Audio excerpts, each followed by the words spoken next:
Assalamualaikum warahmatullahi wabarakatuh. Selamat sore kami ucapkan kepada seluruh petani kopi Indonesia tanpa terkecuali. Di edisi kali ini kami sidak di kebunnya Kak Edi, yang ini orangnya. Jalan-jalan saja, santai-santai saja. Kita sejenak meluangkan waktu untuk berkunjung ke kebunnya beliau. Ingin konsultasi masalah perawatan kopi, kita saling sharing modelnya seperti itu. Tetapi sebelum nonton channel kami kali ini, sebaiknya jangan lupa di like, komen, dan subscribe. Dan sekarang kebunnya masih seperti ini, masih banyak sekali gulma yang belum dilakukan pembabatan. Inilah keadaannya seperti ini. Bagi kami, gulma itu tidak menjadi prioritas utama, tetapi yang menjadi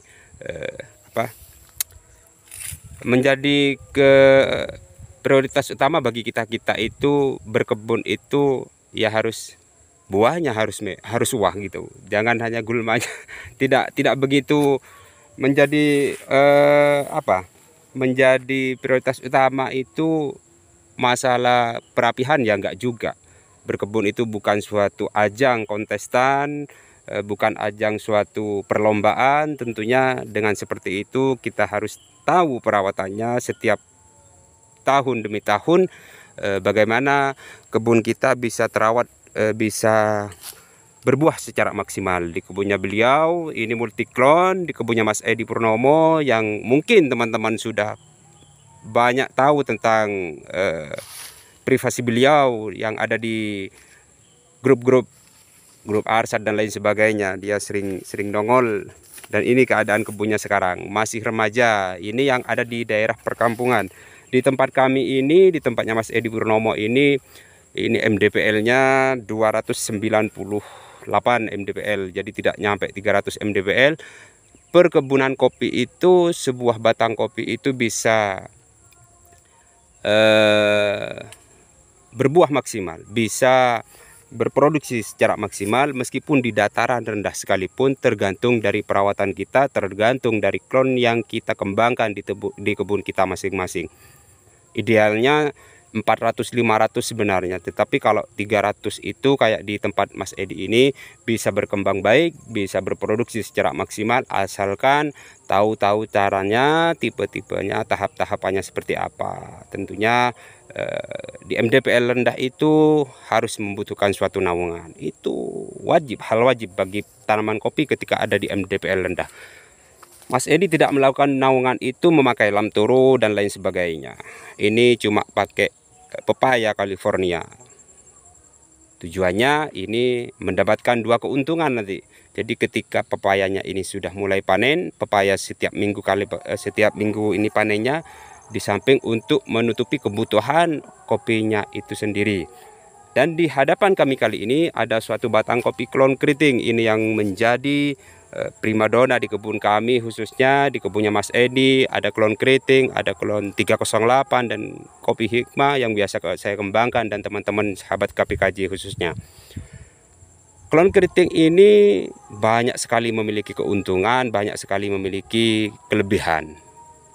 Bukan cuma klon keriting, klon hikmah yang biasa saya kembangkan di kebun kami, 308 yang ada di kebun kami. Tetapi mayoritas di kebun kami dan Mas Edi ini ada 3 klon atau 4 klon itu yang biasa kita kembangkan. Klon keriting ketika memasuki sambengan muda seperti ini, teman-teman. Bisa jenengan lihat, bisa jenengan perhatikan, ini yang akan berproduksi untuk tahun 2023. Seperti ini. Wow, ini harus dilakukan pembuangan yang seperti ini, teman-teman. Kebetulan tidak bawa gunting karena cuman mau jalan-jalan saja. Alhamdulillah pembungaannya ini sempurna, bisa dibilang sempurna. Tiap tahunnya klon keriting seperti ini. Dan klon hikmah di tempat kami ya juga seperti ini juga. Klon keriting di tempat kami ya juga seperti ini juga. Tidak jauh berbeda karena MDPL-nya itu hanya di kisaran itu, di bawah 500. Klon keriting. Banyak sekali tunas-tunas baru yang tumbuh seperti ini. Ketika klon keriting, tunas baru yang seperti ini sudah bisa kita pastikan ini bahan untuk tahun depan. Tetapi yang masih memasuki 1 ruas ataupun 2 ruas yang seperti ini. klon keriting seperti ini teman-teman. Kenapa saya bisa simpulkan yang tumbuh di saat-saat ini yang masih memasuki 1 ruas atau 2 ruas itu kita pastikan itu bahan untuk tahun 2024 dia akan berbuah, dan 2023 ini akan memasuki pembungaan. Karena klon keriting ini sama halnya dengan kopi-kopi Tugusari. Jadi perkembangannya itu tidak secepat 308 maupun klon hikmah. Jadi yang ini sudah bisa kita pastikan yang ini bahan untuk tahun depan. Untuk tahun depan ini akan berbunga. Jadi pertumbuhannya dia tidak sebegitu pesat dengan klon-klon hikmah ataupun 308 yang ada di kebunnya Mas Edi. Makanya kalau klon hikmah ataupun 308 untuk saat-saat ini masih belum saatnya untuk melakukan penyimpanan bahan yang itu teman-teman. Itu masih pembungaan padahal itu. Cuman ini sisa-sisa sudah. Sisa-sisa paling tidak cuman tinggal 1 dompol ataupun 2 dompol seperti ini.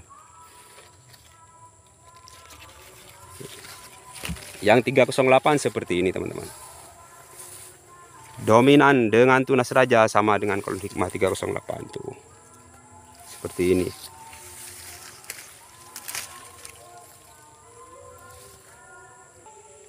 Ini keriting teman-teman seperti ini.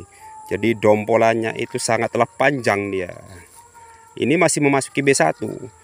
Masih memasuki B1 saja kalau klon keriting sudah rata-rata hampir 20 gogos, 20 dompol. Ini. Dari ujung ini masih berlanjut sampai sini. Nah, yang ini yang saya maksud barusan. Makanya ini masih memasuki 1 ruas. Jadi bahan yang masih memasuki 1 ruas sudah bisa kita simpulkan kalau itu bahan untuk tahun 2024 akan berbuah. Teman-teman, seperti ini. Oh, calon buah untuk tahun ini alhamdulillah masih dibilang stabil karena ini masih sambungan muda.